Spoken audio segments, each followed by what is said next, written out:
નમસ્કાર મિત્રો, આજે આપણે વાત કરશું અમેરિકામાં નણંદ ભાભીની એક સ્ટોરમાંથી ધરપકડ બનેલી ઘટના પર। અમેરિકાના ન્યૂ જર્સી રાજ્યમાં ઠંડીની સવાર હતી। રસ્તાઓ પર હળવો ધુમ્મસ છવાયેલો અને હવામાં એક અજાણી શાંતિ ફેલાઈ હતી, જે કોઈ પણ અજાણ્યા માણસને અંદરથી કંપાવી દે તેવી લાગતી હતી। પણ આ શાંતિની પાછળ એક એવી હકીકત છુપાઈ હતી જે બહારથી જોનારને ક્યારેય સમજાય નહીં। આ શહેરના એક શાંત અને સેટલ વિસ્તારમાં રહેતો હતો બનાસકાંઠાના નાનકડા ગામનો અરવિંદ પટેલ, જે વર્ષો પહેલા સપના લઈને અમેરિકા આવ્યો હતો અને આજે એક મોટી સોફ્ટવેર કંપનીમાં સિનિયર ડેવલપર તરીકે કામ કરતો હતો। ઓફિસમાં તેની ઓળખ એક ઈમાનદાર અને મહેનતી માણસ તરીકે હતી, પણ ઘરની બહાર જે અરવિંદ દેખાતો હતો ને અને ઘરની અંદર જે દુનિયા ચાલી રહી હતી ને, તે બે બિલકુલ અલગ ચહેરા હતા। અરવિંદે પોતાની મહેનતથી ઘર બનાવ્યું, કાર લીધી અને પછી પોતાના ગામથી લગ્ન કરીને પત્ની રીમાને અમેરિકા લાવ્યો। શરૂઆતના દિવસોમાં બંને ખૂબ સંઘર્ષ કર્યો। ક્યારેક ભાડું ભરવું મુશ્કેલ બની જતું, તો ક્યારેક ખાવાના પૈસા પણ બચાવવા પડતા, પણ ધીમે ધીમે પૈસા આવવા લાગ્યા, જીવન સેટ થવા લાગ્યું। પણ માણસ જ્યારે સુખમાં આવે ને, ત્યારે ઘણીવાર તેની અંદર છુપાયેલો લાલચ પણ બહાર આવે છે, અને એ જ લાલચે આ પરિવારને એવી દિશામાં ધકેલી દીધું જ્યાંથી પાછા ફરવું શક્ય નહોતું। રીમા બહારથી એક સામાન્ય ગૃહિણી જેવી લાગતી, પાડોશીઓ સાથે સ્મિત કરીને વાત કરતી, મંદિર જતી, ભક્તિમાં પણ રસ લેતી, પણ અંદરથી તેની વિચારસરણી સંપૂર્ણ બદલાઈ ગઈ હતી। તેને ઝડપથી પૈસા કમાવાની લત લાગી ગઈ હતી, અને આ જ લતે એક દિવસ તેને એક એવી વ્યક્તિ સાથે જોડીને રાખી દીધી જેનાથી આખી રમત શરૂ થઈ। થોડા મહિનાઓ પછી અરવિંદ પોતાની નાની બહેન નેહાને પણ અમેરિકા બોલાવી લાવ્યો। શરૂઆતમાં નેહા ભાઈ ભાભી સાથે રહીને નોકરી શોધતી હતી, પણ રીમાએ તેને એક અલગ જ રસ્તો બતાવ્યો। એક દિવસ રાત્રે ત્રણેય લોકો ડાઇનિંગ ટેબલ પર બેઠા હતા। બહાર બરફ પડી રહ્યો હતો અને અંદર ગરમ કોફીની સુગંધ ફેલાઈ હતી। ત્યારે રીમાએ ધીમે અવાજમાં કહ્યું કે આ રીતે આખી જિંદગી મહેનત કરીને કશું મોટું નહીં મળે। જો ખરેખર આગળ વધવું હોય ને, તો કંઈક અલગ કરવું પડશે। અરવિંદે આ વાતને હસીને ટાળી દીધી, પણ નેહાના મનમાં આ વાત બેસી ગઈ। થોડા દિવસોમાં જ રીમાએ નેહાને સાથે લઈને એક નાનો ગ્રોસરી સ્ટોર ભાડે લીધો। બહારથી તે એક સામાન્ય ભારતીય સ્ટોર જેવો દેખાતો હતો, જેમાં મસાલા, બિસ્કિટ, રેડીમેડ ખાવાની વસ્તુઓ અને ઇન્ડિયન ગ્રોસરી મળતી। અંદર સીસીટીવી કેમેરા, કાઉન્ટર, શેલ્ફ બધું સામાન્ય લાગતું, પણ આ બધાની પાછળ એક સેકન્ડ લેયર હતી। સ્ટોરના પાછળના ભાગમાં એક નાનો રૂમ હતો, જ્યાં સામાન્ય ગ્રાહકો ક્યારેય જતા નહોતા। ત્યાંથી જ શરૂ થતો હતો એક ગેરકાયદેસર નેટવર્ક, જ્યાં fake social security card, duplicate driving licence, green કાર્ડના ફેક ડોક્યુમેન્ટ્સ અને બ્લેક માર્કેટમાં મળતી ઘણી વસ્તુઓ ગુપનીય રીતે વેચાતી। નેહા શરૂઆતમાં ડરી ગઈ હતી, પણ રીમાએ તેને સમજાવ્યું કે આ અમેરિકા છે, અહીં બધું પૈસાથી ચાલે છે, પકડાઈ ગયા તો વકીલ રાખી લઈશું। ધીમે ધીમે નેહા પણ આ ગેમમાં જોડાઈ ગઈ, અને અરવિંદને આ બધાની સીધી ખબર નહોતી, પણ તેને અંદાજ તો હતો કે ઘરમાં પૈસા ક્યાંથી વધારે આવી રહ્યા છે। છતાં તેણે આંખ મીચી લીધી, કારણ કે તેને પોતાના પરિવારને સુખી જોવાનું હતું। દિવસ દરમિયાન સ્ટોરમાં સામાન્ય ગ્રાહકો આવતા, અને રાત્રે કેટલાક એવા લોકો આવતા જે શહેરો ઢાંકી રાખતા, ધીમે ધીમે અવાજમાં વાત કરતા અને કેશમાં પૈસા ચૂકવીને જતા। આ બધું એટલું સ્મૂથ રીતે ચાલતું હતું કે કોઈને શંકા પણ ન આવે, પણ કહેવાય છે ને કે અહંકાર અને લાલચ માણસને અંધ બનાવી દે છે, અને એ જ અહંકાર હવે આ પરિવારના માથે ચડીને બોલી રહ્યો હતો। રીમાને લાગતું હતું કે હવે તેને કોઈ પકડી શકતું નથી, અને એ જ વિશ્વાસ તેને વધુ જોખમ ભરેલા પગલાં ભરવા મજબૂર કરતો હતો। એક રાત્રે સ્ટોર બંધ કર્યા પછી નેહાએ ડરીને પૂછ્યું કે ભાભી, જો આ બધું બહાર આવી ગયું તો? ત્યારે રીમા સ્મિત કરીને બોલી, કંઈ નહીં થાય, ભગવાન પણ આપણા પક્ષમાં છે। ન્યૂ જર્સીની એ જ શાંત લાગતી સવાર હવે ધીમે ધીમે તણાવથી ભરાઈ રહી હતી, કારણ કે છેલ્લા કેટલાક અઠવાડિયાથી સ્ટોરની આસપાસ અજાણ્યા ચહેરાઓ ફરતા દેખાતા હતા। પાર્કિંગ લોટમાં ઊભેલી એક કાળી એસયુવી વારંવાર એક જ જગ્યાએ દેખાતી, અને ક્યારેક સ્ટોર સામે ઊભી રહીને અંદર નજર કરતી, પણ રીમા અને નેહા પોતાના અહંકારમાં એટલા અંધ બની ગયા હતા કે તેમને આ બધું સામાન્ય લાગતું હતું. બીજી બાજુ અરવિંદના મનમાં શંકાનો કીડો હવે ધીમે ધીમે મોટો થતો જઈ રહ્યો હતો. કારણ કે ઓફિસમાં તેના એક મિત્રએ એક દિવસ કેઝ્યુઅલી વાત કરતા કહ્યું કે આસપાસ ઇન્ડિયન સ્ટોર્સમાં ક્યારેક ગેરકાયદેસર આઈડી બનાવવાના રેકેટ પકડાય છે. અને આ વાત સાંભળતા જ અરવિંદના દિલમાં એક અજાણ્યો ડર વસી ગયો. તે રાત્રે જ્યારે તે ઘરે આવ્યો ત્યારે તેણે રીમાને સીધો પ્રશ્ન પૂછ્યો કે આપણે જે સ્ટોર ચલાવી રહ્યા છીએ તેમાં બધું સચોટ છે ને? રીમાએ એક ક્ષણ માટે આંખોમાં અચાનક ચમક બતાવી, પણ તરત જ પોતાને સંભાળી લઈને સ્મિત સાથે કહ્યું, તમે શા માટે ચિંતા કરો છો? હું બધું સંભાળી લઉં છું. આ જવાબમાં એક અજાણ્યો ઠંડો આત્મવિશ્વાસ હતો, જે અરવિંદને શાંતિ આપવાને બદલે બધું બેસાન બનાવી રહ્યું હતું. પરંતુ પરિવારની શાંતિ જળવાઈ રહે એ માટે તેણે ફરીથી આંખ મીચી લીધી. બીજી બાજુ સ્ટોરમાં હવે કામ બધું જોખમભર્યું બનતું જઈ રહ્યું. રીમાએ વધુ ગ્રાહકો જોડ્યા, જેમાં કેટલાક એવા લોકો હતા જે સીધા ગેંગ સાથે જોડાયેલા હતા. હવે ફક્ત ફેક આઈડી જ નહીં, પણ unregistered phone, cash transfer channel અને કેટલીક એવી વસ્તુઓ પણ વેચાતી હતી જે કાયદાની નજરમાં ગંભીર ગુનો ગણાતી. નેહાના મનમાં ડર રોજ વધતો જતો હતો, પણ રીમાનો દબદબો એટલો હતો કે તે ના કહી શકતી નહોતી. એક દિવસ સ્ટોરના પાછળના રૂમમાં એક ગ્રાહક સાથે ડીલ ચાલતી હતી. તે વ્યક્તિએ પોતાની ઓળખ છુપાવી રાખી હતી અને ખૂબ શાંતિથી વાત કરી રહ્યો હતો. તેણે એક સાથે ઘણા ડોક્યુમેન્ટ્સ માંગ્યા અને કહ્યું કે પૈસા ડબલ મળશે, બસ કામ સમયસર થઈ જવું જોઈએ. રીમાની આંખોમાં લાલચની ચમક ફરી ઉઠી અને તેણે તરત જ હા પાડી દીધી. આ જ ડીલ એ તોફાની શરૂઆત હતી, કારણ કે એ વ્યક્તિ સામાન્ય ગ્રાહક નહોતો, પણ એક અંડરકવર ઓફિસર હતો જે ઘણા દિવસોથી આ સ્ટોર પર નજર રાખી રહ્યો હતો. બહારથી બધું સામાન્ય લાગતું હતું, પણ અંદરથી આખી ઝાડ બંધાઈ રહી હતી. એ જ રાત્રે અરવિંદ મંદિર ગયો, જ્યાં તેણે ભગવાન સામે માથું ટેકીને મનમાં શાંતિ માંગી, કારણ કે તેને અંદરથી લાગતું હતું કે કંઈક ખોટું થઈ રહ્યું છે. તેની આંખોમાં પાણી આવી ગયું અને તેણે મનમાં પ્રાર્થના કરી કે ભગવાન, જો કંઈ ખોટું થઈ રહ્યું હોય તો મને સાચો રસ્તો બતાવજો. પણ ઘરમાં બીજી બાજુ રીમા પોતાના અહંકારમાં ડૂબી ગઈ હતી. તેને લાગતું હતું કે હવે પૈસા અને કનેક્શન એટલા વધી ગયા છે કે કોઈ તેને અટકી પણ નહીં શકે. બીજા દિવસે સવારે સ્ટોર ખુલ્યો. બધું સામાન્ય રીતે ચાલતું હતું. ગ્રાહકો આવતા જતા હતા. નેહા કાઉન્ટર પર હતી અને રીમા પાછળના રૂમમાં ડોક્યુમેન્ટ્સ તૈયાર કરી રહી હતી. પરંતુ બપોરે અચાનક સ્ટોરની બહાર 3-4 ગાડીઓ આવીને ઊભી રહી. કાચમાંથી અંદર જોતા નેહાને કંઈક ગડબડ લાગી, કારણ કે ગાડીઓમાંથી ઉતરતા લોકો સામાન્ય ગ્રાહકો જેવા લાગતા નહોતા. તેઓ સીધા દરવાજા તરફ આગળ વધ્યા.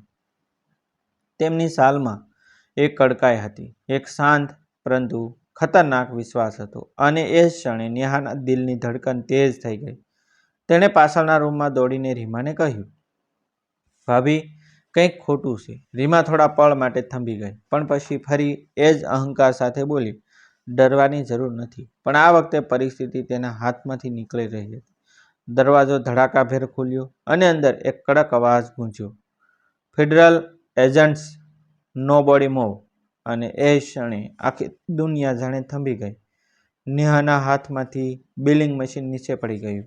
રીમાના ચહેરા પરથી રંગ ઉડી ગયો અને બંનેના દિલમાં એક જ વિચાર ગુંજી રહ્યો હતો, હવે પાછા ફરવાનો કોઈ રસ્તો નથી. દરવાજો ધડાકાભેર ખુલતા સ્ટોરની અંદર એક સાથે અનેક પગલાઓના અવાજ ગુંજી ઉઠ્યા. કાળા જેકેટ પહેરેલા અધિકારીઓ હાથમાં વોકી ટોકી અને આંખોમાં કડકાઈ સીધા કાઉન્ટર તરફ આગળ વધ્યા અને જોરદાર અવાજમાં ફરી એકવાર કહ્યું, કોઈ પણ વ્યક્તિ એક પગલું પણ આગળ નહીં વધે. એ અવાજમાં એવી સત્તા હતી કે જાણે આખી હવા જ જામી ગઈ હોય. નેહા ત્યાં જ ઊભી રહી ગઈ. હાથ કંપી રહ્યા હતા, ગળામાંથી અવાજ નીકળતો નહોતો અને પાછળના રૂમમાં ઊભેલી રીમા એક પળ માટે સ્થિર થઈ ગઈ. તેની આંખોમાં પહેલીવાર અહંકારના બદલે ડર સ્પષ્ટ દેખાતો હતો. બહાર પાર્કિંગ લોટમાં વધુ ગાડીઓ આવીને ઊભી થઈ ગઈ હતી અને સ્ટોરને ચારેય બાજુથી ઘેરી લેવામાં આવ્યો હતો. થોડા જ પળોમાં 2 મહિલા અધિકારીઓ અંદર પ્રવેશ્યા અને સીધા રીમા અને નેહાની તરફ વધ્યા. એકા કડક અવાજમાં કહ્યું કે હાથ ઉપર કરો અને કાઉન્ટરથી દૂર રહો. રીમાએ કંઈક બોલવાનો પ્રયાસ કર્યો, પણ શબ્દો ગળામાં જ અટકી ગયા. નેહાની આંખોમાંથી આંસુ વહેવા લાગ્યા અને તે કાંપતા અવાજમાં બોલી, અમે કંઈ ખોટું નથી કર્યું. પરંતુ અધિકારીઓના ચહેરા પર કોઈ દયા નહોતી. તેઓ જાણતા હતા કે અહીં શું ચાલી રહ્યું છે. એક ઓફિસરે કાઉન્ટરના પાછળના દરવાજા તરફ ઇશારો કર્યો અને બીજા બે લોકો તરત જ અંદરના રૂમમાં ઘૂસી ગયા. થોડી જ સેકન્ડમાં અંદરથી ફાઇલો પડવાના અવાજ, ડોર્સ ખુલવાના અવાજ અને કાગળો ફેલાવાના અવાજ આવવા લાગ્યા. દરેક અવાજ જાણે રીમાના દિલ પર ઘા મારી રહ્યો હતો. થોડા પળ પછી એક ઓફિસર હાથમાં ઘણા કાર્ડ્સ અને ડોક્યુમેન્ટ્સ લઈને બહાર આવ્યો અને બોલ્યો, "વી આર ગોટ એવરીથિંગ." અને એ શબ્દ સાંભળતા જ રીમાના પગ નબળા પડી ગયા. તે કાઉન્ટર પાસે જ બેસી ગઈ. તેનો શ્વાસ ઝડપથી ચાલતો હતો, જાણે આખી દુનિયા તેના માટે તૂટી પડી હોય. નેહા તો પહેલેથી જ રડી રહી હતી. મહિલા અધિકારીઓએ બંનેને ઊભી રાખીને તેમની તપાસ શરૂ કરી. તેમના હાથમાં ઠંડા મેટલના હેન્ડકફ્સ લાગ્યા અને એ સ્પર્શ જ બંનેના શરીરમાં વીજળી વહી ગઈ. એ ક્ષણે બહારથી એક બીજો અધિકારી અંદર આવ્યો અને સીધો રીમા સામે જોઈને બોલ્યો, "તમારો આઈડી બતાવો." એ સવાલ જાણી તેના અસ્તિત્વ પર જ પ્રહાર હતો, કારણ કે જે બીજા લોકો માટે ખોટી ઓળખ બનાવતી હતી તે આજે પોતે પોતાની ઓળખ સાબિત કરવામાં અસમર્થ હતી. તે થરથર કાંપતી હતી. તેના હાથમાં પર્સ પણ ઠીકથી પકડાતો નહોતો અને નેહા બાજુમાં ઊભી રહીને બધું જોઈ રહી હતી. તેને લાગતું હતું કે હવે બધું ખત્મ થઈ ગયું છે. બહાર લોકો ભેગા થવા લાગ્યા. પાડોશના સ્ટોરવાળા અને પસાર થતા લોકો આ દ્રશ્ય જોઈ રહ્યા હતા. કેમેરા ફોનમાં કેદ થઈ રહ્યા હતા અને અંદર અરવિંદનું સપનું એક એક પળે તૂટી રહ્યું હતું. એ જ સમયે ઓફિસમાંથી અરવિંદને ફોન આવ્યો. તેના એક ઓળખીતાએ ગભરાયેલા અવાજમાં કહ્યું કે તારા સ્ટોર પર પોલીસ રેડ પડી છે. આ સાંભળતા જ અરવિંદના હાથમાંથી ફોન નીચે પડી ગયો. તેના દિલની ધડકન વધી ગઈ. આંખો સામે અંધકાર છવાઈ ગયો અને તે તરત જ કાર લઈને સ્ટોર તરફ દોડી ગયો. રસ્તા પર ગાડી ચાલતા તેનો શ્વાસ ભારે થઈ રહ્યો હતો. મનમાં હજારો પ્રશ્ન, ગુસ્સો, ડર અને પસ્તાવો એકસાથે ઉછળી રહ્યા હતા. જ્યારે તે સ્ટોર પાસે પહોંચ્યો ત્યારે બહાર ઊભેલી પોલીસ કારો, ફ્લેશ લાઇટ્સ અને ભીડ જોઈને તે અંદરથી તૂટી ગયો. તે દોડતો અંદર જવાનો પ્રયાસ કરવા લાગ્યો, પણ એક અધિકારીએ તેને રોકી દીધો અને કડક અવાજમાં કહ્યું, "સેલ્ફ બ્લેક." અરવિંદ શીશ પાડી ઉઠ્યો. આ મારી પત્ની અને બહેન છે. પણ હવે કંઈ પણ તેના હાથમાં નહોતું. અંદર રીમા અને નેહાને લઈ જવામાં આવી રહી હતી, હાથમાં હેન્ડકફ્સ અને ચહેરા પર ભય. રીમાની આંખો અરવિંદ સાથે મળી. એ નજરમાં અફસોસ હતો, ડર હતો અને એક અજાણ્યું ખાલીપણું પણ હતું.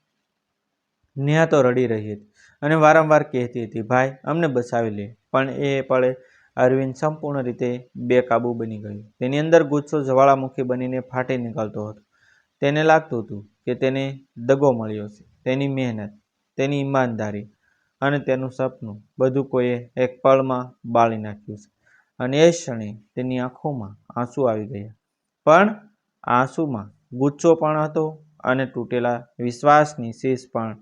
બીજી બાજુ અધિકારીઓ સ્ટોરને સીલ કરી રહ્યા હતા. દરવાજા પર ટેપ લગાવવામાં આવી રહી હતી અને ઇન્વિટેશનનું બોર્ડ લગાવવામાં આવ્યું હતું. ઇમિગ્રેશનનું બોર્ડ લગાવવામાં આવ્યું હતું. અરવિંદના જીવનમાં જે સ્થિરતા હતી તે જાણે તૂટી પડી હતી. તે ઘરે પરત ફર્યો ત્યારે ઘરમાં અજાણ્યું ખાલીપણું હતું.